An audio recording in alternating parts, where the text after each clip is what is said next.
Good evening, ladies and gentlemen. We are here at the Ringside Chronicles. Luckily, we have survived the Laredo hurricane of 2014, and we are here to bring you another wonderful episode of the Ringside Chronicles. My very special guest this time is none other than the original Ace. Thank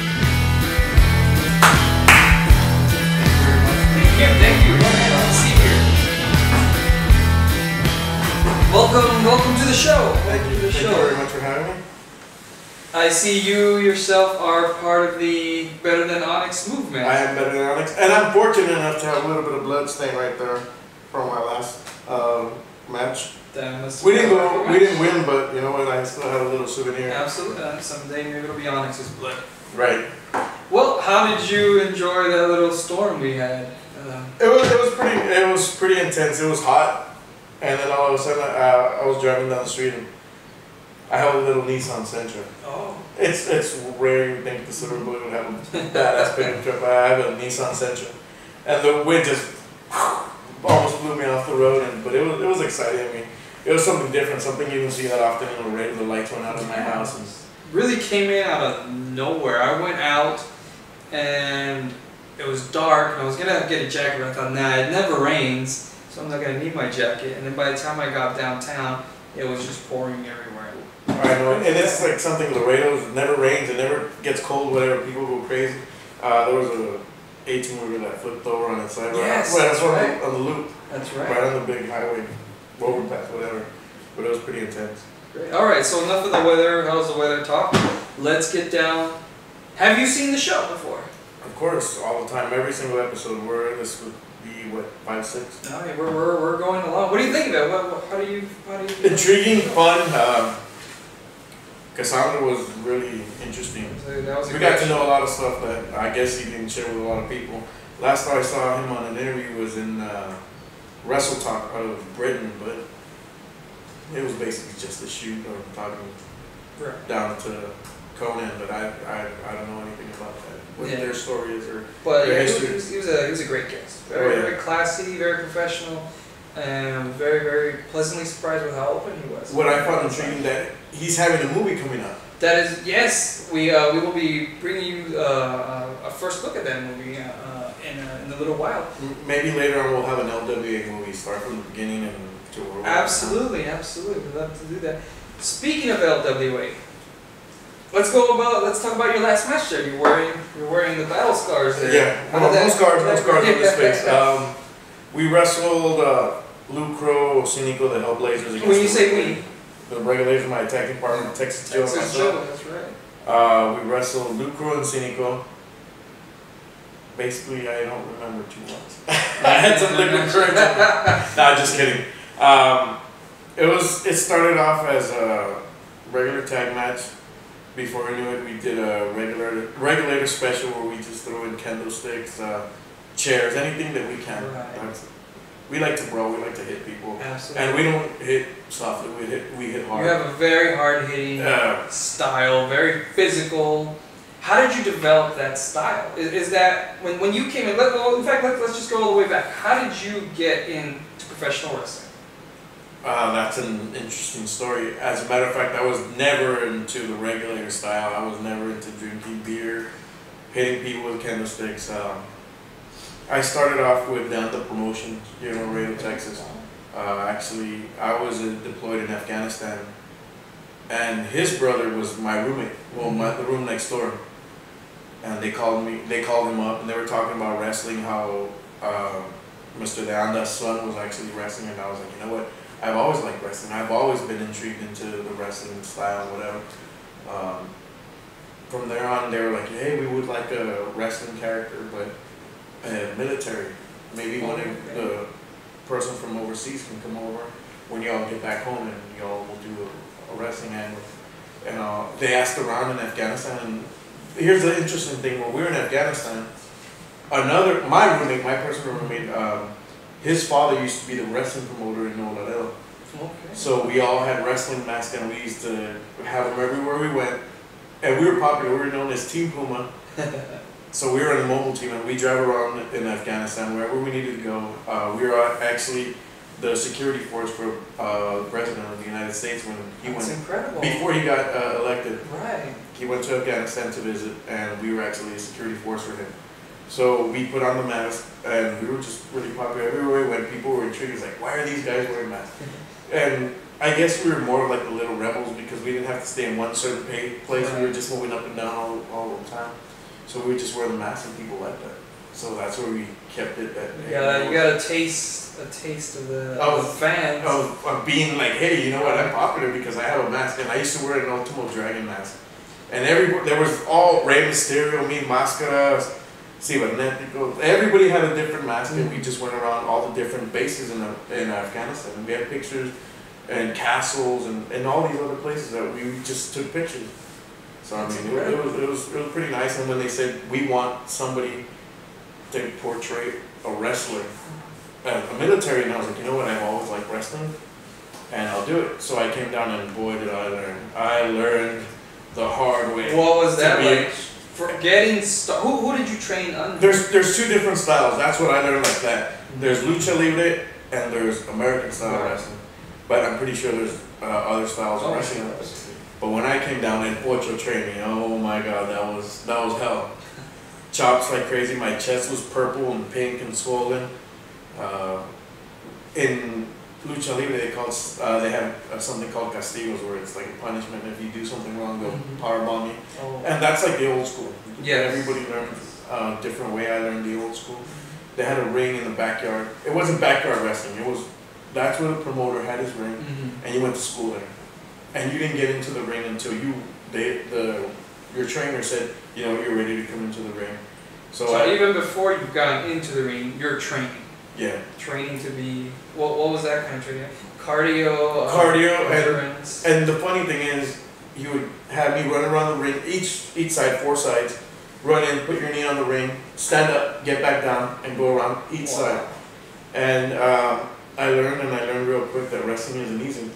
Wrestling is not easy, and then from there you roll, you do bumps. We took bumps on like I said, it was outside, but it wasn't a backyard wrestling. Right. I mean, a lot of people don't have places to train, but this guy, I mean, my trainer at Pocho, he trained me, and he trained me like nobody else. He treated me like, if you know what, you're nobody special to me, I'm going to train you, and you're going to go out there and you're going to do what I tell you, and when you're ready, you're going to be in a match.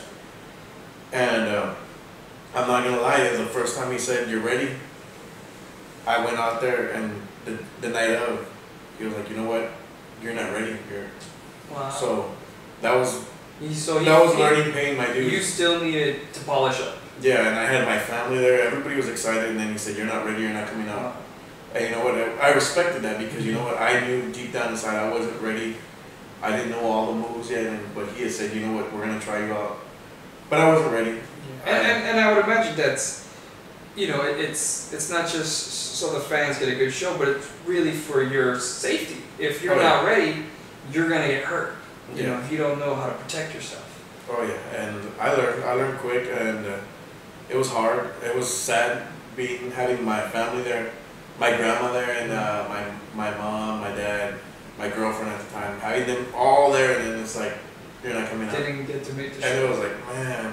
And mind you, to this day, I still set up and tear down the ring.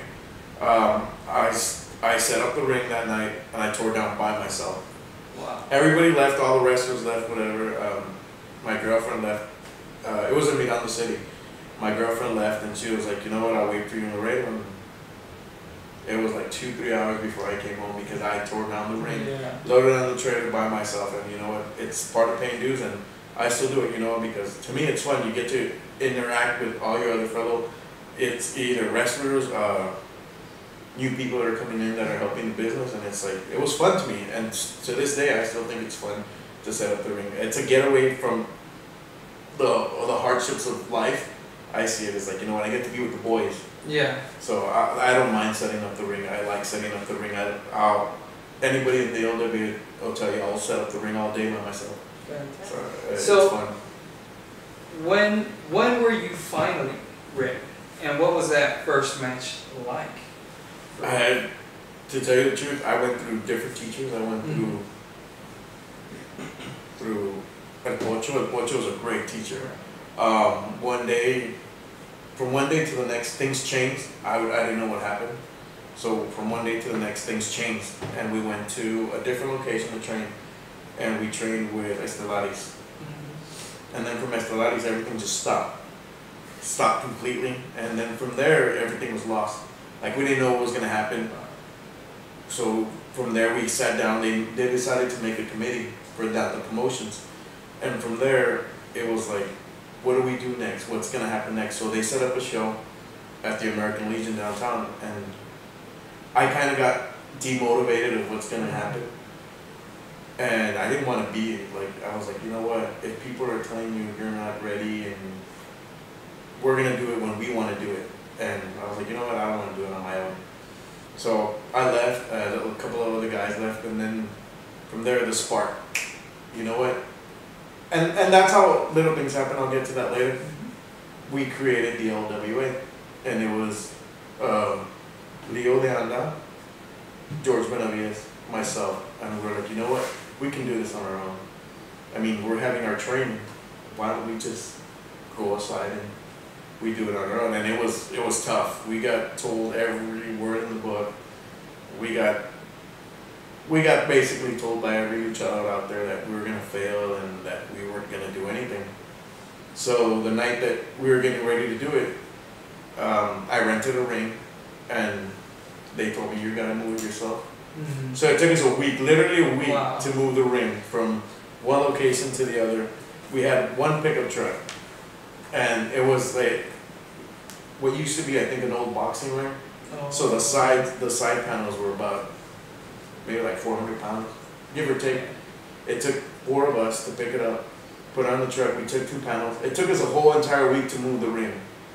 And from there, we set up the ring at the armory. We trained. Estelaris helped us a little bit. We trained. Leo de Anda helped us a lot in training. And from there, we started. I mean, it was nonstop. We had our... They said you would fail, and several years later... Yeah, believe me, I got a call from a luchador, and he told me off like crazy. He was like, you don't know what you're doing, and you're going to fail. And like I said, everything in the book. And from there, I mean, that's where LWA started. I mean, we sat down, we were a committee, and we just decided to go on like, hey, let's do this. This is what we want. Let's do it. So we got the armory, and from there we just went and kept going. That's incredible. That's incredible. Ladies and gentlemen, we'll have more with Ace here. We're going to go ahead and we'll take a short break. We'll be right back.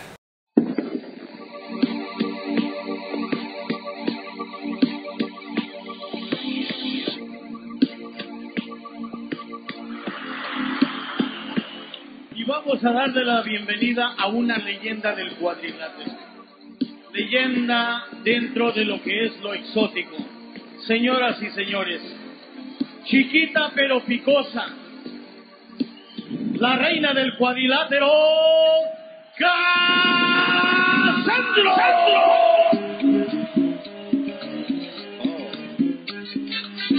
Morena, ¿cómo estás? Estamos en Cuculandia. Maricón, eso es lo que es un exótico luchador. I've been gay all my life, and people can tell like a mile away that I was a little Tinkerbell. So what happens? They smell it. It's like a dog, man. And then listen, they get you. Soy Doctor Maldad. Los rudos somos privilegiados por el diablo. Somos lo único que deberíamos estar aquí en la tierra.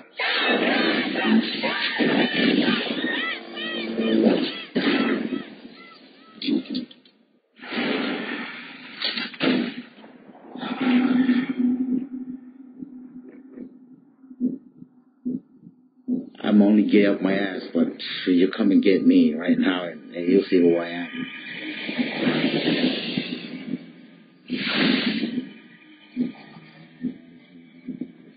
Yo volví, pues bien.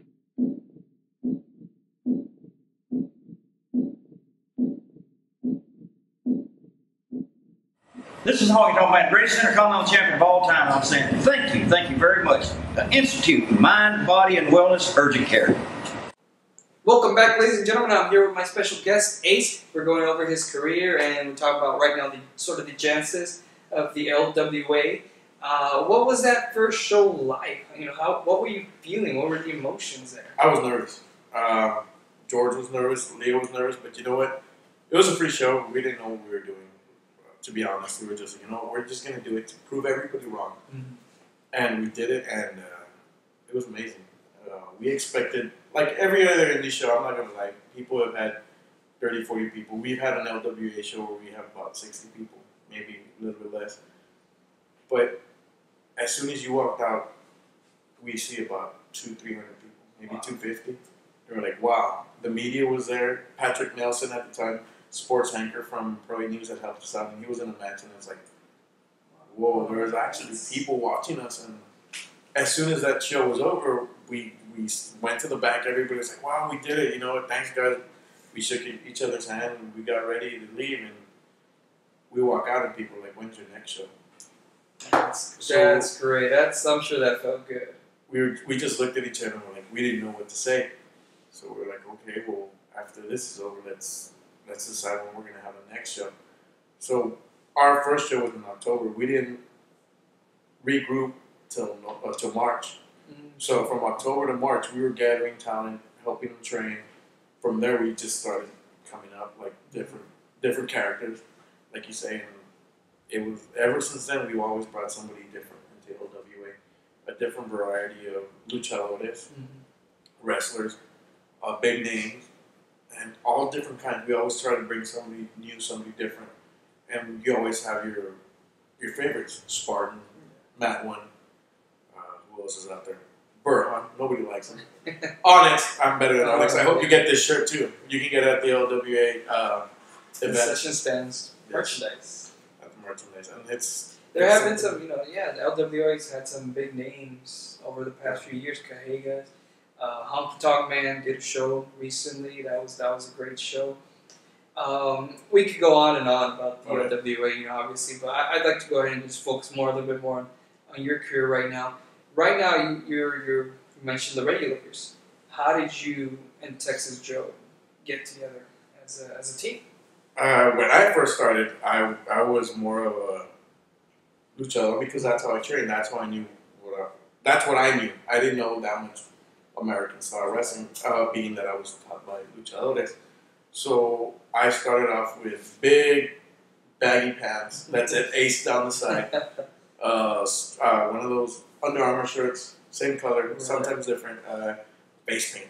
Face paint. Face paint. Wow. So, and I had a big jacket, and I used to have the kids walk out with me, and that's how I started. I used to come out, and all the kids used to high five me, and so that's how the Ace first started. The makeup came from watching the Road Warriors. Fantastic team. Yeah. Fantastic. And I grew up watching the Road Warriors. That was my first wrestling period. I remember growing up, moving. I was moving that Saturday. We were moving from house to house. And my dad turned on the TV and wrestling came on. And I asked if I could watch him. And he said, yeah. We sat down and I always hold that memory of me and my dad watching the Road Warriors. So that's where the face paint came. And my brother, every time, no matter what, he wouldn't call me by my name. He would just, hey, what's up, Ace? What's up, Ace? So my brother called me Ace all the time. So that's why I'm Ace, because that's what my brother called me. So I would wear the makeup, and when Texas Joe lost his partner, he needed a partner, and he goes, you know what, I want to partner with you. And I was like, we're totally different. And I go, you're hardcore, and you do all these crazy things that I'm not used to. I'm used to doing head bumps and submission holds, and he was like, no, it's time for a change, and I want you to be that guy. And I was like, you know what, okay. So it took a little bit of convincing. It took me a little convincing and a little bit of liquid courage. And that's the Texas Joe way. Yeah. Texas Joe is one bad dude, and I'll always admit to that. I wouldn't want to wrestle Texas Joe. I wouldn't want to be on the other side. But you know what? We talked about it, and the very first LWA season's meetings, we went out there and we won. We defeated it. At the time, Southside and Ironstorm, and it was a brutal match. There was barbed wire around the ring. There was tables broken, kendo sticks, chairs, and that was the first time I actually was in pain. I mean, chairs. I got hit with chairs, and I was like, "Oh my god, that's what Texas Joe likes to get hit with." And that was also the night Texas Joe got inducted into the LWA Hall of Fame. So it's great. It's a great honor for him. Absolutely. So I think that him choosing me to be his partner was like one of my highest honors, because I wasn't told to be that part. He actually invited me into his world, and I liked it now. After so long, it's like we go out there and we hit people with chairs, and we hit them with kendo sticks, tables. Texas Joe is, like I say, he's one of the craziest. What's it like traveling, teaming with Texas Joe? We can't keep up with each other in two different styles. Texas Joe likes to put people through tables on fire, and I like to drink beer. So Texas Joe put somebody through a table on fire. I was at ringside as his second, and you can't tell him to stop. And it's an adrenaline that he feels. Texas Joe becomes Texas Joe, the original Texas Outlaw, when he's in that mask. Outside of the mask, he's the nicest person. But when he puts on that mask, you don't want to mess with him. As his partner, I've seen all the different phases of Texas Joe. You don't want to mess with him when he puts on that mask. I would imagine. And also, he's a big dude. Yeah. He's a big guy, you know. Yeah, and it's fun. I mean, we did a show in Rio Grande City this past February, and a lot of people were there. I'm talking big names. We had the Texas legend, Manny Villalobos. We had Bandana Joe, Tony Strong. We had Xander Daniels, Chris Steele. I mean, I can go on and on. But I remember getting to the venue, and I was already running late because we had to drive to Rio Grande City. So Texas Joe took off before. He took off around noon, and I took off after work at 5. And I punched it all the way. He said, "You better be here by 7." And when Texas Joe says, "You better be here," you better be here. You better be there, absolutely. So I get there, and I got there like around 7 o'clock to the venue. But there were so many people. It was a county fair, so they had people coming in from all over the place. So I was stuck in traffic. And I called Texas, and I said, "Hey, I'm in traffic." He goes, "No, you better be here right now." And I was like, "Oh my God, what am I going to do?" So as soon as I get there, Texas is like, "Here, drink it." And I'm not one to say no to liquid courage. So I drank it, and then Texas Joe was like, we're facing Xander Daniels, and I forget the other dude's name. He was wearing a mask. And first thing Texas Joe says, "Take it off." Rip that MFer's mask off. And like I said, you don't want to go on Texas Joe's bad side, because you have to deal with him in the back. He says jump, you say how high. Yeah, and I was like, okay, let's do it. So we get into the match, and Xander Daniels I'm going at it with Xander Daniels. We're hitting each other with, I think he was hitting me with a belt, and I was hitting him with a belt too. And Texas Joe calls me. By the time I turned to run into the ring, the dude in the mask was like bleeding like crazy. And he goes, "Do what I told you." So I'm like, man. So I zip tied Xander Daniels into a pig pen. And amazingly, the little kids, how much little kids like wrestling, and they get into it so much that they started kicking him and throwing him dirt and throwing him rocks. Well, I ran into the ring, and we just, poor guy, like, I don't know how much he paid for the mask, or I don't know how much masks are, but we ripped that mask to shreds, and I could hear, I guess his mom or his wife was yelling. Somebody was yelling, "Give me the mask, you're going too far." Wow. And I was like, oh my God, I'm going to be in so much trouble. So I grabbed the mask and I threw it towards where I heard the voice. And another lady caught it. Oh. And she started hauling. She hauled it, like, if she was maybe like 6 years old. She grabbed it and she hauled it, and we got to the back, and I guess his mom just, like I said, either his mom or his wife started going off at me. And he was like, no, like, he was like, this is wrestling. You don't do that. You don't come to the back and yell at the other wrestlers. It was that. And we go back to the hotel. We went to go have dinner. And Texas Joe, he couldn't hang with the boys. He couldn't hang with the Silver Bullet, beer drinking. It was 3 in the morning when he decided to go to sleep. It was like 6 when I decided to go to sleep. So I can't hang with Texas Joe when he's in the groove, because, like I said, I didn't expect for the kid to be like crazy bleeding, and by the time I knew, he was like drenched, and I was like, oh my God. But then we had, I think it was Chaz Cherry come out at the end of the night because we were just tossing out stuff. That's another thing that the regulars like to do. We toss out beer for the adults. Absolutely. We toss out beer, and for the kids, sometimes we toss out T-shirts or toys, whatever we can get. But this guy comes out. We're tossing out either pictures or we were talking masks. We were tossing out masks. This guy comes out and starts taking masks away. Again, Texas Joe grabs a candlestick and just right across the face, rips the mask into pieces, and throws it in his face. And we're like, there you go. You don't mess with the regulator. And I'm like, man, I don't even know how I got myself in with Texas Joe, but you know, it's a fun ride. It's fun being on the road.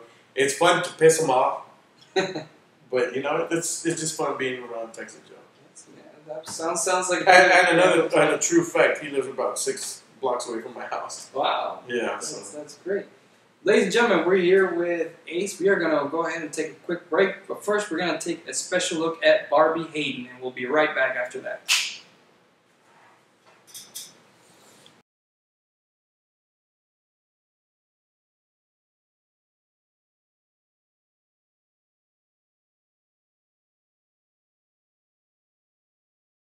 I mean, it's kind of the same everywhere I go. It's just you get like these butterflies in your stomach. You get really excited.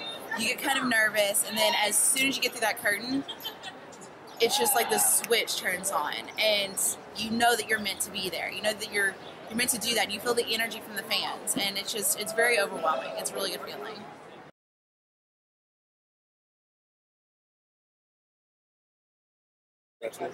To me, I think that's amazing because that's how I felt whenever I saw female wrestlers. I was inspired by them, and so it's something though that I've always kind of geared towards wanting to do. I definitely want to inspire others, and I want them to see that females can make it in this sport. We can do anything the guys can do. So for me, it's really rewarding.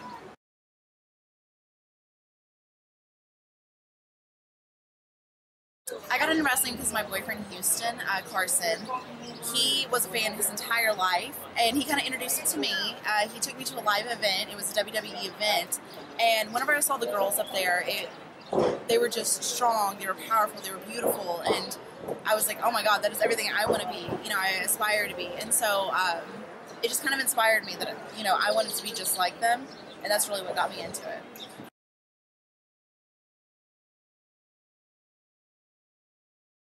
I mean, I feel like I have a lot of notable matches. I thoroughly enjoy my matches, though, with Brooke Tessmacher.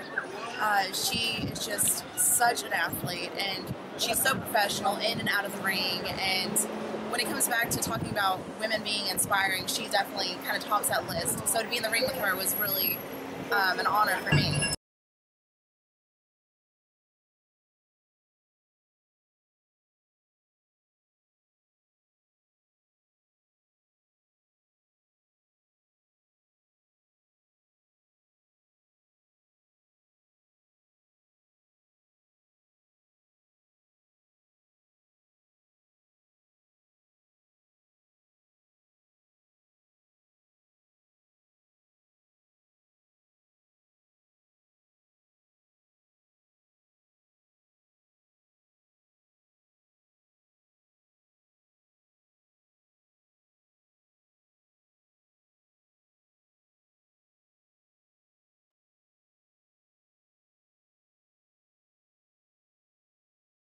I haven't really had any, I haven't broken anything, I haven't torn anything, of course, knock on wood, but nothing really notable.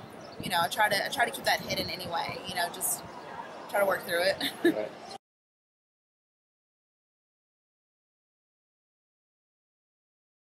That, when it comes to notable things, that was just amazing to me. I've been working for NWA for quite some time, and I've had numerous chances to win that belt and fell short. So for me, it's very overwhelming. It was very exciting, and I think it's so cool to be able to literally lead a women's division for the entire world.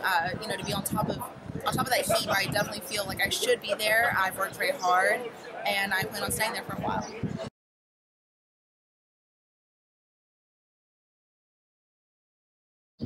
I feel like the crowds are just getting bigger. They're getting more lively. They're getting a little bit louder, and for me, that's what's key, because that's what we live off of as wrestlers. We live off the energy of the crowds, and so I think it's definitely taking that turn where everybody's starting to get more into everybody. They know who we are. They're starting to see how much heart and effort we put into the matches, and so I think it's getting better day by day.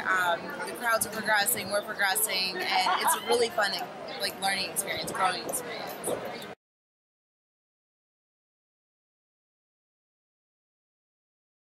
Man, just because I'm awesome. That's why. I don't know. That's kind of hard to say because I feel like everybody needs to just come and see me live and kind of make their own, their own judgment, their own perception, and see it in your own eyes and tell your own story. Because I can only say so much on the camera. You have to come and see me live and see the actions and see it all in motion. Welcome back, ladies and gentlemen. Ace, we've been talking over your partnership with Texas Joe and some of the hardcore matches that you guys have had against all kinds of opponents, all kinds of tough opponents, very, very tough men. But in your experience as a wrestler, how important are the basics, the fundamentals, even as a hardcore wrestler? Your basics, that's the key. You can't fall into a ring like you fall at running. Right. You're gonna hurt yourself because a ring is hard. We're not the WWE. We're indie wrestlers, so the ring is completely different. At WWE, you get taken care of. I mean, because you gotta go on 6-7 times a week. Absolutely, yeah. So over here, you wrestle maybe 2 times a week, but the ring is totally different. I mean, over here, you're landing on what is steel beams, wood, a little bit of padding, and then the canvas. Let's be very clear to especially for some of our younger viewers out there. I'm sure that's not a trampoline under that mat. It's as you say, it's steel, it's wood, it's maybe a little bit of foam, and the mat. It's not the springy, bouncy little trampoline that people have in their backyards. It's a serious, hard ring. That's the sound of a human body getting slammed on that. It's not a special effect. That is just body on wood. And the nicest thing about WWE is their ropes, because they're bouncy. They're actual ropes. In indie wrestling, a lot of guys aren't fortunate enough to have ropes, so you have steel cable. So once you bounce off that steel cable, there's no give. It's a steel cable. So I've seen guys that have marks across their backs. I've had my marks across my back, and it hurts. A ring hurts. There's no give in a ring, so it's the hardest thing. How do you? And this goes for all professional wrestlers who dedicate and give their bodies to this. How do you find the motivation to get in that ring when your body is hurting and you're injured, and there's maybe a part of you that's saying, "Don't get in there," yet you still do. Where does that drive come from? It's funny, but at every show, there's always that one little kid that has been to the previous show or shows before, and your music hits. He knows who you are, and you walk out of that curtain, and he's like, "Yeah!" That's that part that drives me to do it. It's like, that little kid is here. I hope he gets his $5 worth, because I'm going to put a beating to the other opponent, whoever it may be. And that's what drives me. That's what I like. Even if it's that one little kid, I did my job for that night. I can certainly vouch for that. I've taken my niece, I've taken my little sister to the LWA shows, and not once have they been disappointed. They thoroughly enjoy themselves. They love cheering their heroes. They love booing guys like Onyx, who rightfully deserve it, I'm sure. But every show, whether it's you, the opening card, the main event, everybody really gives everything they have to the fans. To make sure they get their money's worth. And that little kid putting that one hand out just to give you a high five before you go in the ring, that's also, what? They love it. All the pain goes away, whatever you're hurting, all the problems that are in your personal life, it goes away. And you're somebody else, like you say. Outside of the ring, outside of the cameras, you're your own person. But once the cameras turn on, once you're the wrestler. I mean, it's like you're a superhero. There's that one kid, and that's what it's about. You know what? I wouldn't want to go through the rest of my life knowing, you know what? A kid went to my show or went to the LWA show, and I was there, and he was disappointed because Ace didn't give him a high five.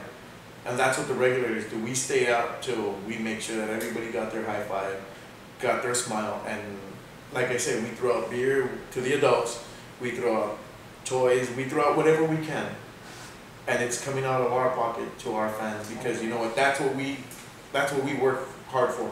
It's for them. It's because without them we're nobody. That is certainly above and beyond, and you know, it's really not just for the kids, but also for a lot of adults like myself who've been wrestling fans all their lives. I mean, I can remember when I was 4 years old watching also Magnum TA, Dusty Rhodes, you know, the old guys in the NWA who really respect what you guys do for the fans, how much you guys give physically and mentally. I imagine it's got to be very mentally exhausting as well as physically exhausting. It takes a lot of time away from the home. I mean, most of us work LWA. If you look at the roster, we're all working LWA 24/7. Our phones will be ringing off at 2 in the morning with somebody saying, hey, you know what, I want to wrestle this guy, or hey, you know what are y'all doing? It goes off 24/7 in our personal jobs. Everybody's texting each other. And from Bandana Joe, I'm pretty sure Burt Hunt and Onyx are always working LWA. I mean, it takes away from the home, but you know what, it takes a lot to be able, I mean, the families are the ones that also support us a lot and be able to say, you know what, that's what you want to do. And I've seen a lot of families at our show, a lot of wrestlers' family, and you know what, it brings a smile to their face knowing that the time that we give up, they get to see, hey, you know what, it's not just to go drink beer and do stupid things. It's you're actually doing something with your time. And I've seen it throughout the years that it's what people give up for, but they also get it back in return. Absolutely, absolutely. I know, I'm sure we can go on and on about your career, about the LWA, about all the boys in the back. I would just like to get some final thoughts from you right now. Any final thoughts for the fans, for maybe any potential wrestlers in training or who are looking to get into it? Let's start with that. Any words of advice to anybody looking to get into professional wrestling? Be sure that it's a structured facility. I mean, if you have a backyard and you're going to do backyard wrestling, be extremely safe. Be sure, like I said, I trained in the backyard, but there was a ring and I had a teacher.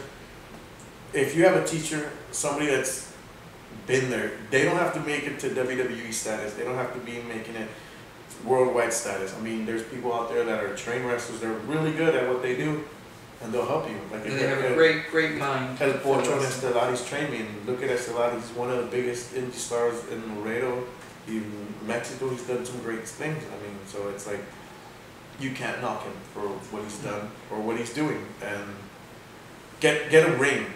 Be sure you're training in the ring. Be sure a professional is training you. If he tells you you're not ready to be in the ring, you're ready to roll outside on the mats, do that.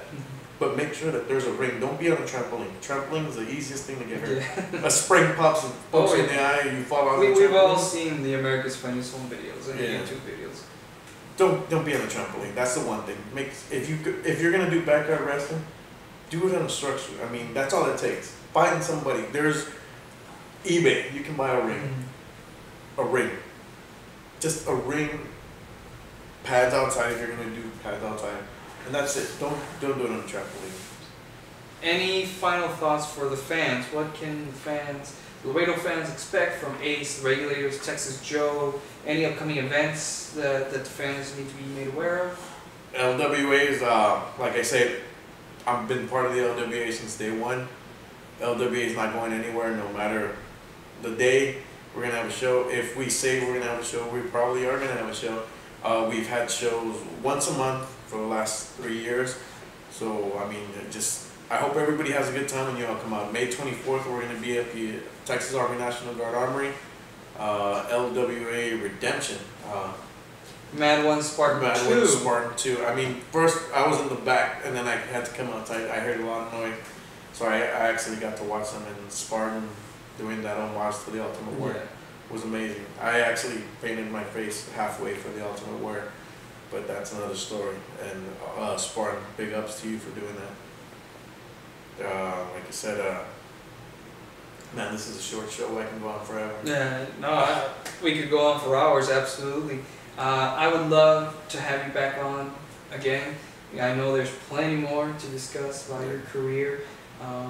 We didn't even get into your favorite matches, favorite opponents, favorite wrestlers growing up, which I would love to get into. Yeah, we can go on and on, but it's fun. Hopefully, you all get to see Texas Joe.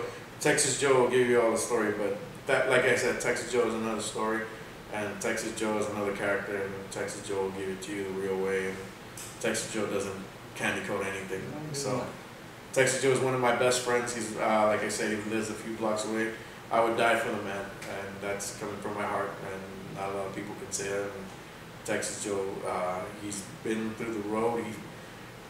He's been in the hotel rooms with me, and we've talked, we've drank beer, we've ate, we've done everything together. We've seen our kids grow up together, and we've been through Halloweens together. So he's my friend, and I'm glad to say he's my friend, and he chose me to be a regulator. I'd love to have him on the show at some point. Ladies and gentlemen, thank you all very much for joining us today with Ace here. May 24th, you said? 24th. Texas Armory National Guard. Redemption. LWA presents Redemption. Ace, thank you very much once again for coming on. And we will see you all next time. Thank you and have a good night. Cheers. This one's for you guys.